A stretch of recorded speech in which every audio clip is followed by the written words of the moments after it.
Hi, are you familiar with this moment when you go like, oh my God, how did I ever say that? How did I do that? What was I thinking when I lost my temper? Or when I went into that fight or verbal abuse or whatever it is? Or even, when I just kept silent and I felt tongue-tied. So, does that ring a bell? That's exactly what I would like to talk about today. Emotional intelligence. What it is, how could we be emotionally intelligent? What is important in being emotionally intelligent? How is this relevant to being effective leaders and effective human beings, actually? Having better relationship, having better understanding of ourselves and others, as well as governing our own emotions and others' emotions. So as always, I like to start with a story. And my story today is about this guy. I know it's a skull. And this skull belongs to someone called Phineas Cage. This guy lived a long time ago. God bless his soul now and may he rest in peace. But his skull, along with that rod that you can see here, this is a metal rod, are being displayed as we speak in Harvard Med School Museum. Now, this guy has gone through a tragic accident, and that was in the year 1848. So let me tell you what happened. So Mr. Cage was a railroad employee. He's a foreman, and he was around where a huge, massive accident took place. Two trains collided, and all he knew was himself being propelled in the air, and he fell down on the rod that you can see that protruded through the left eye and went through it right into his brain. Now, this rod is 43-inch long and 1.5-inch wide in diameter. Now, Mr. Cage, of course, was thrown there, totally unconscious for a few moments, until after a while he opened his eyes, looked around. People were gathered, of course, and he's like, I think I'm gonna need a doctor. People thought the guy was dead, but he actually lived 11 years after this accident.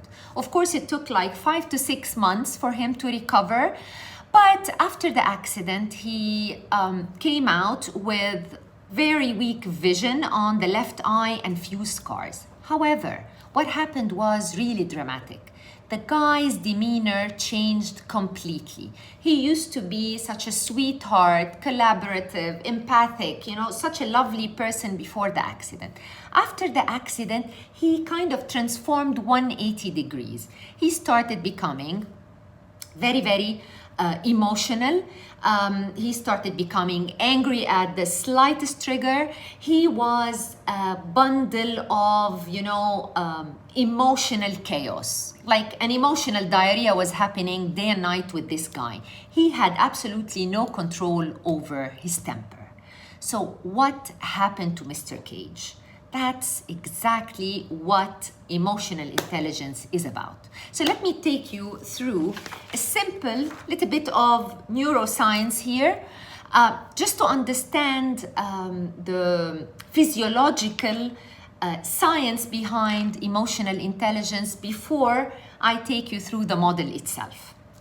So what happens is, any stimulus that we are exposed to travels through the brain, as you can see here in this illustration. So it enters through the base of the spinal cord into what we call the reptilian brain. That's the survival brain here, and it's at the root of the neck. Now, it travels from there all the way to what we call the limbic brain.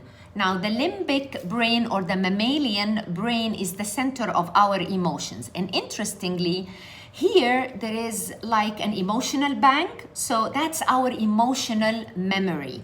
So whatever that trigger was, we know that we act angry or anxious or sad or happy. Whatever it is, the memory is here. That is the label to this triggering stimuli or event. Once that happens, the signal travels further to what we call the prefrontal brain or the neocortex. Here, the rationalization takes place. That's the conscious mind that is responsible for decision making, problem solving, making sense, in other words, of the emotion or the emotional tag that happens here. So that's what tells us, okay, your boss ignored you in the morning, but shut up. Just, put a smile on your face and move on. Do not engage, because it's the rational brain. If I engage and I give my boss an attitude, then I am in trouble. So what happened with poor Mr. Cage here is that his frontal brain was damaged. He lost it. He lost that part in the accident. So he became purely a bundle of emotions. He had no emotional control. And emotion is energy in motion.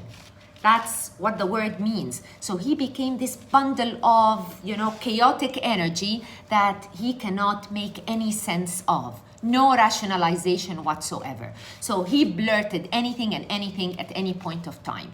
So uncontrollable temper. Now, emotional intelligence in that sense, physiologically, is how well these parts of the brain communicate. So how well the limbic system and the neocortex communicate back and forth to make sense of the emotions that we experience. And that determines how much in control we are of our emotions.